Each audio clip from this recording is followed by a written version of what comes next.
স্বদেশী মুছলমানক বিদেশী সজোৱাৰ পৰিকল্পনা। ঈদৰ দিনাই ৰাজ্যত ইছলামধৰ্মী ৰাইজৰ প্ৰতিবাদ। নামাজ আদায়ৰ পাছতেই ক'লা বেজ পৰিধান কৰি প্ৰতিবাদ।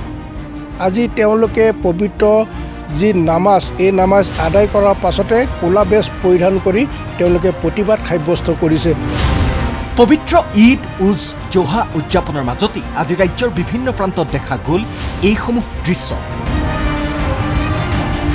স্বদেশীক বিদেশী সজাই হাৰাশাস্তিৰ বিৰুদ্ধে ঈদৰ নামাজৰ পাছতেই ক'লা বেজ পৰিধান কৰি ইছলামধৰ্মী ৰাইজে সাব্যস্ত কৰিলে প্ৰতিবাদ। হাতে হাতে প্লে কাৰ্ড লৈ স্বদেশী মুছলমানক শাৰীৰিক আৰু মানসিক হাৰাশাস্তি নকৰিবলৈও চৰকাৰী পক্ষক আহ্বান প্ৰতিবাদকাৰীৰ।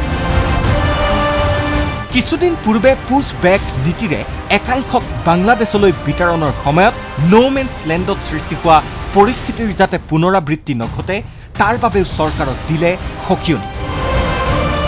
যোগীঘোপাত সংখ্যালঘু সমন্বয়ৰক্ষী সমিতিৰ উদ্যোগত ঔডুবি ঈদগাহ আৰু বালাপাৰাৰ শকুদবা ঈদগাহত প্ৰতিবাদ সাব্যস্ত কৰি আমছুৰ সভাপতি ৰেজাউল কৰিম চৰকাৰে ক'লে, যিধৰণে ভাৰতীয় নাগৰিক হোৱাৰ পিছত পৰিয়ালৰ 14 পুৰুষ ভাৰতীয় হোৱাৰ পিছতো এজন মানুহক তেওঁলোকে ন' মেন্স লেণ্ডত অমানৱীয়ভাৱে বিশ্ব কঁপাই যোৱাকৈ পেলাই থোৱা হৈছে, যি ধৰণে ডিভোটাৰৰ নামত হাৰাশাস্তি কৰা হৈছে, যি ধৰণে NRCত নাম আছে, সকলো ধৰণৰ কাগজ পাতি 71ৰ আগত সকলো ধৰণৰ কাগজ পাতি তেওঁলোকক বিদেশীৰ নামত অত্যাচাৰ কৰা হৈছে। সংখ্যালঘুসকলক অসমৰ মানচিত্ৰৰ পৰা নিক্ষেপ কৰিবৰ কাৰণে অসমৰ সংখ্যালঘুসকলৰ সাংবিধানিক অধিকাৰ, সকলো ধৰণৰ অধিকাৰ পৰা বঞ্চিত কৰিবৰ কাৰণে যি ধৰণে প্ৰচেষ্টা অব্যাহত ৰাখিছে, এই কাৰ্য আমি কেতিয়াও মানি ল'ব নোৱাৰোঁ আৰু কেতিয়াও সহ্যকৰ নহয়।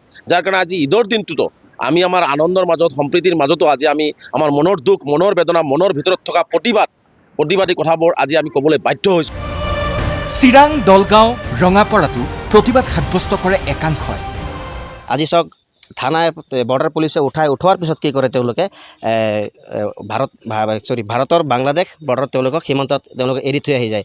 তে অকণ কেঁচুৱা লৈ পেলাই বুঢ়া মানুহ, মানে বহুতো বৃদ্ধ মানুহ থাকে, তেওঁলোকক যিটো হাৰাশাস্তি কৰি আছে, আমি সেইটো হাৰাশাস্তি অসম চৰকাৰে বন্ধ কৰিব লাগে। আজি যিসকল ভাৰতীয় লোকক বাংলাদেশী সজাই আজি পুছবেক কৰাৰ নিচিনা এটা জঘন্যতম অপৰাধ কৰিছে, কাৰণ এওঁলোক প্ৰকৃততে ভাৰতীয় নাগৰিক হয়। এইসকলৰ বৈধ নথি পত্ৰ আছে, তেওঁলোকৰ আজু ককাসকলৰ 1965 ভোটাৰ তালিকাত 51 ভোটাৰ তালিকাত নাম থকাৰ পিছতো এই লোকক বাংলাদেশী সজোৱাটো গৰিহণাযোগ্য ধিক্কাৰজনক। ৰাজ্য চৰকাৰৰ শেহতীয়া সংখ্যালঘু বিৰোধী কাম কাজৰ বিৰুদ্ধে এতিয়া সংখ্যালঘু ৰাইজ মাৰ বান্ধি থিয় দিয়া বুলিও দাবী একাংশৰ। খেতিত কাম কৰাৰ পৰা আৰম্ভ কৰি ৰিক্সাৱালাৰ পৰা আৰম্ভ কৰাৰ পৰি চাকৰিয়াল হওঁতেও আচলতে আমাৰ লগত আচলতে ঐক্যবদ্ধ হৈ থিয় দিছে। সমাজৰ সৰ্বস্তৰৰ ৰাইজ আজি আহি আমাৰ লগত থিয় দিছে।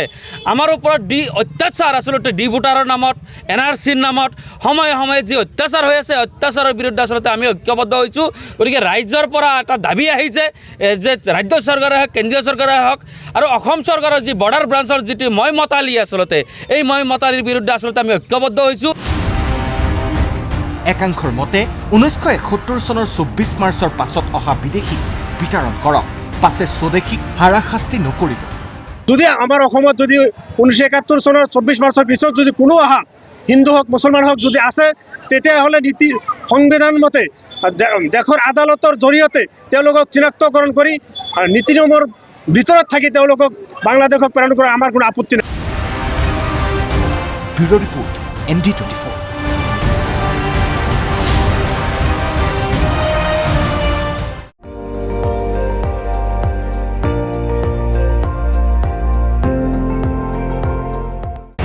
আপুনি চাই আছে ND24, সৰ্বশ্ৰেষ্ঠ নহয়, সৰ্বোত্তমৰ দৌৰা।